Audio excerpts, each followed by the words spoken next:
Bonjour tout le monde, j'espère que vous allez bien et que vous passez une bonne journée. Bienvenue dans notre chronique CB Econews, le journal de l'économie qui vous donne l'essentiel de l'actualité économique marocaine et aussi internationale.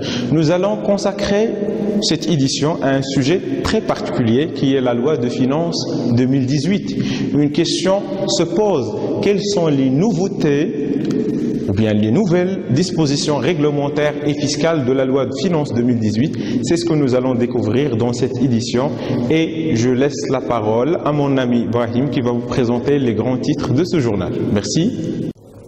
Bonjour tout le monde, je vous présente les grands titres de ce journal.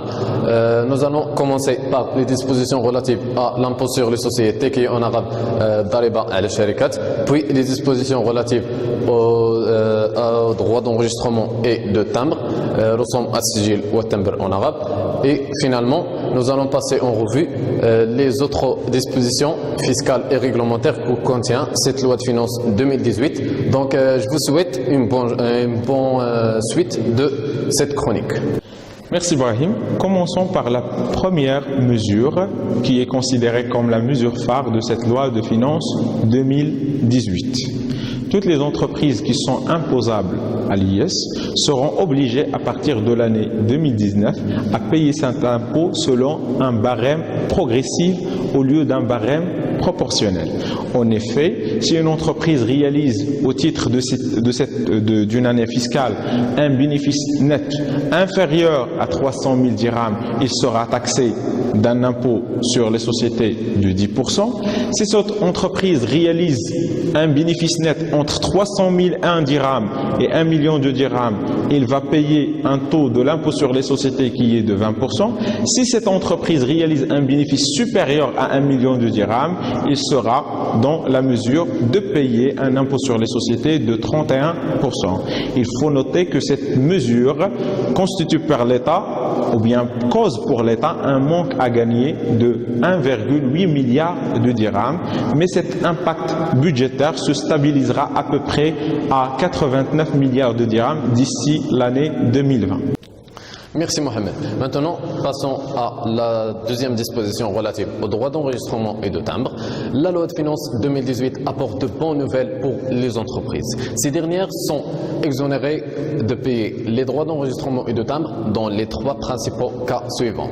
Donc, premièrement, dans le cas de création d'entreprise et aussi au moment d'opération d'augmentation de capital. Deuxièmement, dans le cas de cession des actions ou de parts sociales.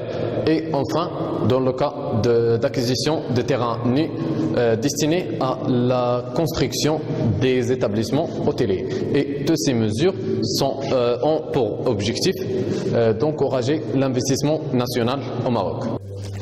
Merci Brahim. Moi aussi je vais continuer à annoncer de bonnes nouvelles et cette fois-ci non seulement pour les entreprises mais aussi pour les contribuables qui n'ont pas encore payé leurs impôts dus à l'administration fiscale depuis l'année 2016. En effet, l'article 10, numéro 68-17 de la loi de finances stipule que les pénalités, les majorations de retard et les frais de recouvrement des impôts et taxes sont annulés à condition que les contribuables concernés acquittent le principal des impôts avant le 1er janvier 2019.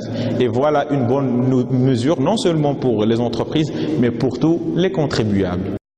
Si les entreprises sont exonérées de payer les droits d'enregistrement et de timbre et les majorations de retard, elles sont soumises par contre à deux nouvelles obligations. Quelles sont ces nouvelles obligations, Mohamed ? Effectivement, Brahim, les entreprises se trouvent soumises à de nouvelles obligations. Selon l'article 145, par exemple, les entreprises doivent se doter d'un nouveau système de facturation. Il y a aussi une obligation qui est stipulée par cet article. Brahim, c'est l'établissement d'un relevé annuel des ventes. Nous espérons que cette édition, bien cette chronique vous a plu. Nous vous retrouvons dans une prochaine chronique, Inch'Allah. Au revoir. Au revoir.